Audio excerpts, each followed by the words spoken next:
Thanks everyone coming to IO 208, diving into your billing data with BigQuery and DataStudio.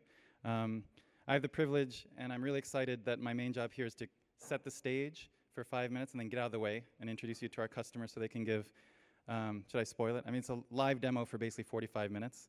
So if you all just like say some prayers to yourself, it'll all work out fine. I'm Stephen Elliott. I'm a product manager on Google Cloud Billing. And then we have, this is really easy, we have Dale, Site Reliability Engineer at Vendasta, and we have Dale, Chief Technology Officer at Vendasta. Round of applause. And we'll introduce Vendasta a bit more. It's a global B2B company that helps end customers of theirs with marketing and other tools to help them grow their businesses. So it's a really cool customer, and you'll see kind of what they do behind the scenes. So first, to set the stage, I'm going to go through a couple of exercises, a quick analysis by hand of kind of the needs for BigQuery and looking at your cloud costs. And then I'm going to tell you what we're going to talk about it, and then we're going to talk about it. So first, it's kind of an esoteric session title. I want to make sure everyone is in the right place. So quick show of hands. How many of you monitor or manage cloud costs? Okay, so it's a good start. Good. You're all in the right place. How many of you want or need custom dashboards or are already building them? Okay, this is great. And then finally, how many of you are satisfied? Let's set a high bar. Fully satisfied by your data and dashboards today? Ooh, okay. All right, how about we lower the bar a little bit? How many of you are generally satisfied with what you build today? Okay, wow, okay, great. So we're in the right place. And I want to start by framing this. We ask these key cost management questions in every talk that we're giving, and I think these are, the nice things about these questions are they're evergreen, they're fundamental. They apply whether or not you're running in the cloud, running on premises, running a hybrid solution. They apply whether or not you're running pure infrastructure or you're doing something really cool with Kubernetes or Istio. So first, obviously, how much does my app cost? You're building your app, you want to make sure that what it costs is less than the value it's delivering to you. And you can answer this at many different levels, right? You could just say, in general, am I spending less than X per month? Or you could ask yourself, how much is this VM that's been running for a long time costing me, and is it worth keeping that thing running? The second question are, what are the trends in those costs? So are the costs going up as expected, or are they going up unexpectedly? Is the trend good or bad? Growing costs is not a bad thing. Your costs could grow with customer demand. And if they're growing sublinearly with customer demand, that's great. That's a great growth. Or it grew unexpectedly because someone did a really fancy analysis they didn't need to on BigQuery, and they got an answer that might not have been worth the cost. And then finally, what are the cost drivers? So, what is it that's driving the cost? Do you understand them? Are you able to delegate cost analysis to the right people in your organization to understand the cost at the right level? And that's a lot about what this talk is going to be about.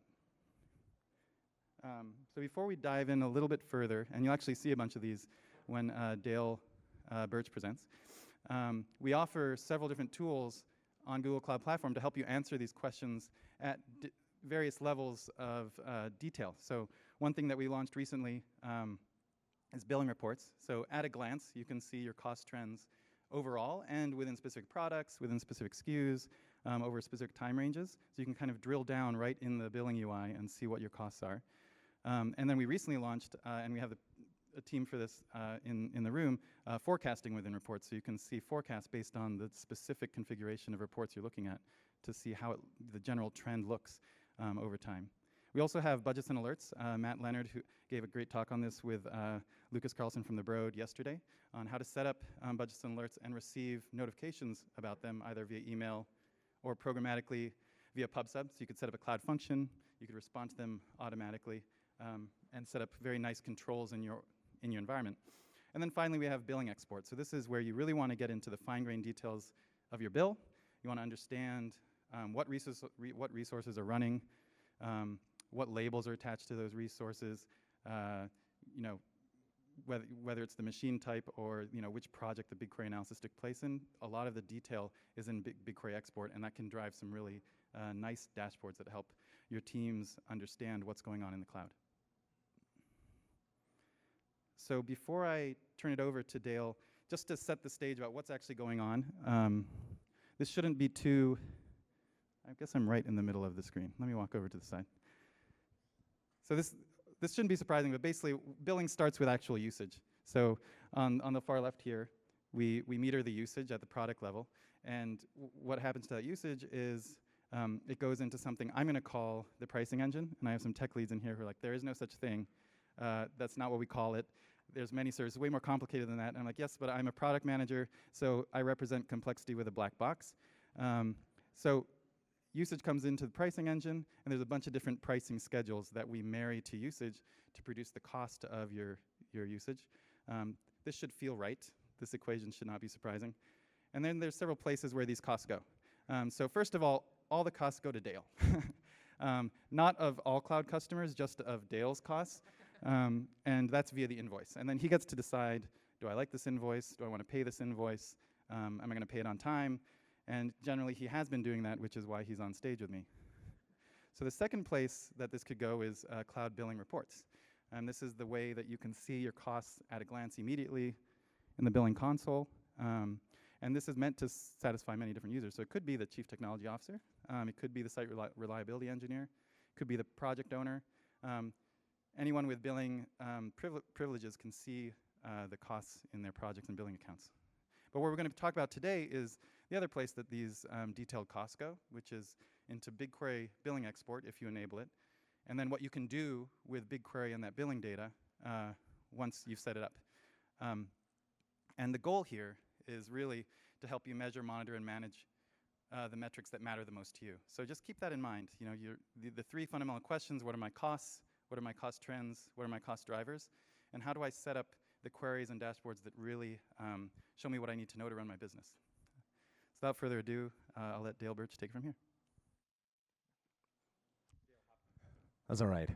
One of the Dales. So what I wanted to do is I guess I'd start off in that we've been a Google Cloud customer now for just over 8 years, and so you'll find out that's actually before Google Cloud was called Google Cloud. We started off on App Engine, and App Engine had some interesting things about billing. But for us, we've got about a million small businesses that currently use our software, and we've got 19,000 salespeople that end up using our platform to deliver those services to their customers. So we do have an interesting problem in that's actually quite a bit of work to be done. And so Google Cloud has been an integral part of our strategy in terms of delivering that and managing the scale. But one of the things that you often don't hear about the cloud is that while the cloud does allow you to avoid availability and scalability problems of that nature, what it doesn't do is it doesn't eliminate all scaling problems. So one of the things you'll find is that what you trade out when you have your own hardware is when the load scales, instead of you paying with availability or latency or problems such as that, you end up just paying with cost. And so the important part is as your application scales, so does your cost, and that can scale in ways that you weren't 100% ready for. And so watching over your cloud costs is a really important part, like one of the basics that's really important to how you use cloud. And so that's why we've used it in a lot of different ways, and we've used that kind of from the start, and it's gotten a lot better over the years. And specifically what we found is that Google doesn't miss a lot of things in terms of your bill. It's actually very accurate. The usage is very correct. You probably haven't found out at the end of the month that they forgot to charge you for something. And so for us, because of that level of accuracy, that's actually a really good diagnostic tool for us to use. So Dale Birch is going to walk you through some of these things, and we promise to have a live demo that you guys can actually follow along, and we're going to build some of the stuff from the ground up. So without that, here you go, Dale. So thank you very much. As he said, I'm the other Dale from Vendasta. How I got involved with billing originally was when we first started an SRE team back in December 2016. Dale came to us with a problem. He showed up in the room one day and said, "How are things going?" We were like, "I don't know, things are going pretty good." He goes, I got this month's Google bill and it was $20,000 higher than we expected.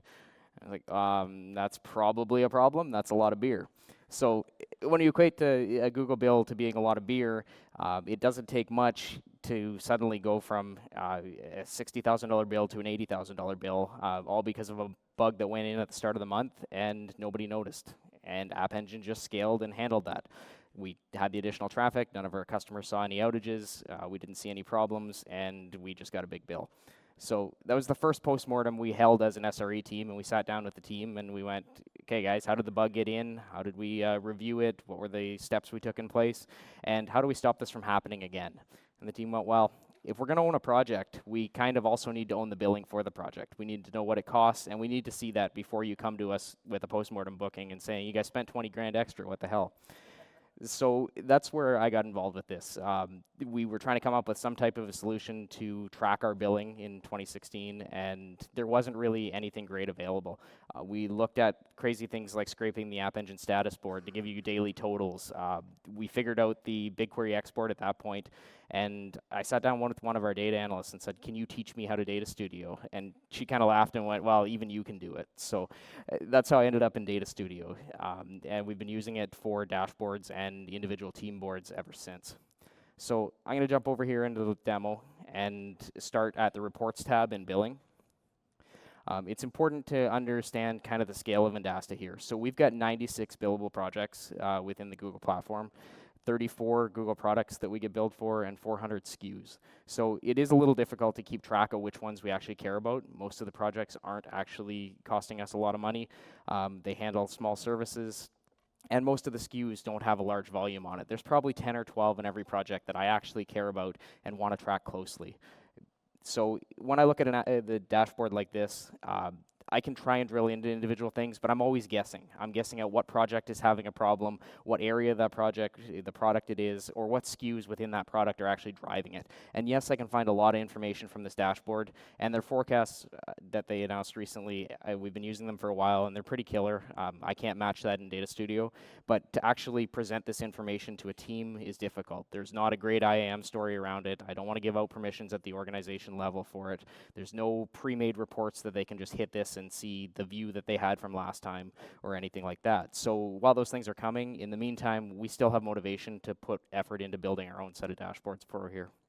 So I'm going to start today by building one of those dashboards from scratch. So what I'm going to do is first, I'm going to set up an export. So we've got billing export here. I'm going to go in, and obviously I've already set this up. We've been running it for a few years now. But it's going to say which BigQuery project I'm going to have set up to export to. In this case, it's this project, and what table set we're going to have in there. So once this is saved, it's going to, going forward, save all your billing data to BigQuery. It doesn't do it retroactively, but once you start, you can start to build a set of data that you can use then to analyze. So I'm going to jump over to BigQuery here.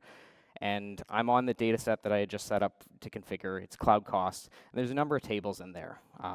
I'll explain some of the other ones, but the one we care about is the billing export V1. So since October of last year, when billing export became GA and everybody got it, it's versioned as V1. Prior to that is the couple years of billing data that we had before with some different headers and whatnot. Billing export V1 is this table set. And if I preview this table, you can kind of get a feel for what we're actually saving to BigQuery here. So for every service, for every project, for every SKU, there's a line item for every hour of what that was built up with.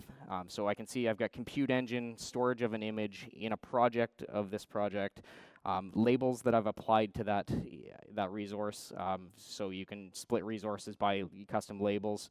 And then I actually get the cost that it was. So the cost and the currency and the usage amount. So having all this data in BigQuery is going to allow me to actually build graphs and do analytics over that. So how did we do this before is probably an important question. I'm sure some others have spreadsheets like this, but we have these sheets that date back to 2011. And every month we would get the Google bill and we would sit there in the spreadsheet and we type every line item in for every row. And when we saw things that got screwed up, we were like, oh no, we got to do something about that. So I mean, there's lots of examples in here where we jumped $10,000 a month on a row item, and then 3 months later we were down to $3,000 a month on it, or we added $5,000 in front-end instances, and it was always a struggle to actually do anything proactive with it because we were always reacting to, uh-oh, big bill, how do we handle this one now? So we wasted a lot of beer on these resources. We've made that back significantly by doing more real-time analysis on it. So the next step, once we have an export in DataStudio or in BigQuery, is to actually use DataStudio. So I'm going to go in DataStudio and I'm going to start a brand new blank sheet. So this is a question for the group here. How many of you are currently using the billing export? Okay. Nice. And how many of you are actually tying this to DataStudio today? Okay, cool. Nice. So once we open up DataStudio here, I'm going to give it a new data source. It's pretty straightforward. It's going to ask me which source I want to use. That'll be BigQuery in this situation. I'm going to find my project and table name that I set up in the first place. Data set here. Costs. And I'm going to choose my V1 export, which is what I configured in my save. So this is going to connect this BigQuery table to my DataStudio sheets. Now, the first thing I'm going to do is record count. I don't really care about. I really want to do everything by cost. So I'm just going to disable record count and say add this to a report. So now I have a blank DataStudio report that is connected to all of my billing data. So from here, I can do something like draw a time series graph to represent what is my cost. So I'm going to start a brand new graph. It's automatically going to figure out that usage start time is what I'm graphing, and I can see my daily cost in this graph over the last month for all of my App Engine projects and all of my resources. From there, I probably want to give a little more value, like a scorecard to say what is the totals for this period. So we're just going to draw a scorecard here. That'll give me my totals for that time period. And it's running its BigQuery queries in the background to calculate all that information that gets shown on the screen here. It should be noted you do get billed for the BigQuery queries and for storing the data. It's super minimal. I've tried to calculate it before, and we're in single dollars a day over the last few years that we have data in there. If you were to query something like logs, it's going to be much more expensive. I've made that mistake before. DataStudio is not the right tool for that. So now that I've got a total cost on here, I probably want to give a little more control to the user. So let's put a date range selector on. Again, it's the same thing. You just drag on a date range selector, and you can set a default date range for it. I usually do something along the lines of the last 14 days. So now I have a graph that shows me my totals for the last 14 days and lets a user configure that. I also want to do something like give them a filter option so that the user can choose which projects they want to do, which projects they want to drill down into, and explore some of their own metrics. So I'm going to put this up here. Its dimension is going to be the project ID by cost. So at this point, I have a graph that lets me choose date ranges, shows me the total for that date range, and lets me pick an individual project. So I could say, I just want to see this one project. So I'm looking at a project now, and I've got an anomaly. That doesn't look like the last 14 days. How do I actually know, is that normal or not? From there, we can start to use some of the tools that DataStudio provides. So if I look at any graph in here, I can put a compare on that says, look at it over the previous period and graph that as well. So now I've got a light blue line and a dark blue line, the light blue line being what that range was for the last 14 days, and the dark blue line being what we're actually running in this current time period. So now when I view this graph and grab my project, I can tell, is that something that I should actually care about and investigate? Yes, it probably is, because it's an anomaly to what we expect it to be in that period. So this gives you a really basic, I have a graph now that I can say, share it with a team. We can put it on a TV in a room and represent their one individual project. This brings in all of the identity and access management of the Google Docs that you can say here, this person can have it. You can share a link outside the organization, and you can widely distribute those graphs and not have to be concerned about permissions or giving access to projects that you wouldn't want to give otherwise. So from here, I'm going to look at some of the options that you can do outside of building your own. So Google actually has given a set of templates for visualizing your time spent in DataStudio. They wrote this blog post on it and link you to an example report. If you read through this blog post, it basically walks you through the same setup, exporting your data, looking at your data, and then using this billing report demo link, which opens up this billing report in DataStudio that you can clone into your organization. So make a copy of the report, and it's going to ask you to set up your data sources. The instructions are all in the blog on how to do that, but we're going to grab a billing export. I believe the second one is a spending trends, and the third one is a BigQuery audit source for billing. And cloning that report then gives you something to start with that has all of your data in a pre-populated dashboard. And we don't heavily leverage this internally because it's broken down mostly by product, by your BigQuery, by your App Engine, by your cloud costs. And we tend to break things down by project because teams are responsible for projects, not for individual products across the whole Google platform. But it's a great spot to actually grab this visualization. You can copy graphs out of it. You can look at exactly how they have designed the graphs and what data powers it, and grab ideas from there to kind of populate your own custom dashboards that would be more useful in your organization or your type of setup here. So I can basically see by project, my spending by day, and over time in here. So I can jump to projects. It's got a bunch of nice bar graphs and pie graphs around how we're actually spending money once it comes up here. So this is a great source for finding information and figuring out how to actually build dashboards within DataStudio. We built our own from scratch initially to start with. We find that we can get a more custom view. You can tailor something specific to a team and give that to them, and then they can own that information. So I'm going to jump over another tab and actually kind of look at what we have built. So we've got 20 pages in this DataStudio sheet that are different reports for different purposes. So we've got a total cost report that breaks down our cost by environment and shows it compared to the last 2 weeks with our cost and our credits.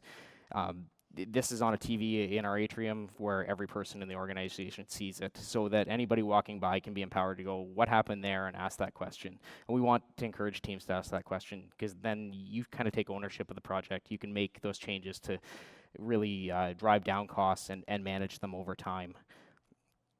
So from there, we've got individual projects and also showing the same type of overlays with the last periods of time. So if we looked at something like data store reads, writes, and storage, we have spikes every week here. And having the context of what it was over the last period tells me that those spikes are probably normal. We do bulk work at that point.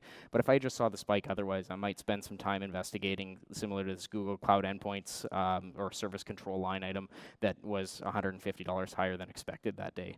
That's probably worth me investigating, and sure enough, there was a pub sub that was failing and causing that to retry and additional traffic.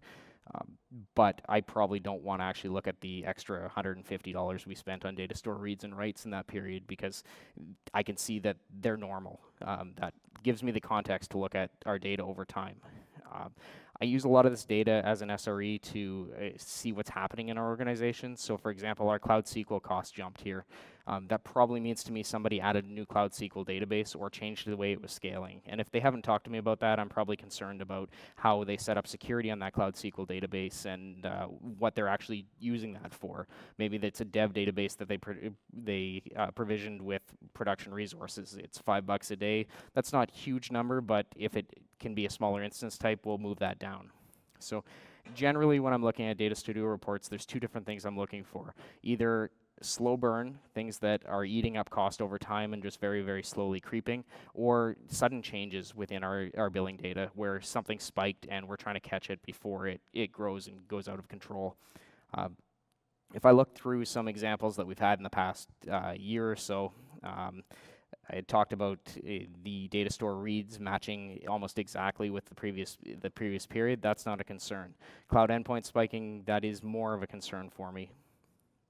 If I go to something like this graph, this is an external blog that we host, and it also hosts some of our internal KPIs that get run against BigQuery every day and say how many reports did we make, how many customers signed in, those types of things. And that's a BigQuery job that happens out of Cloud Tasks.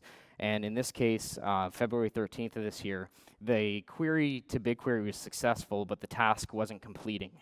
So the task was failing and then retrying, and the next hour we would try and collect stats again. It would still call out to BigQuery and fail and retry. And we get a graph that kind of looks like this, where over the course of a weekend and a few days, we went from spending like $15 a day on analysis to spending $325. And having a billing report in front of a team, somebody looked at it and went, oh, yeah, we should go fix that, because that failing task isn't just a single failing task. It's actually costing us hundreds of dollars a day. Similarly, this is the same project. We had just started doing some development on it, and it is one of our few projects that uses App Engine Flex. And you have to spin up your own machines and spin down your own machines. It doesn't just take care of that when you move traffic around. So in this case, they were deploying new versions and failing to spin down the old versions. So after a few days, we realized that the cost in that project was climbing. We were getting billed for more Flex instance hours and Flex RAM costs than we were expecting to.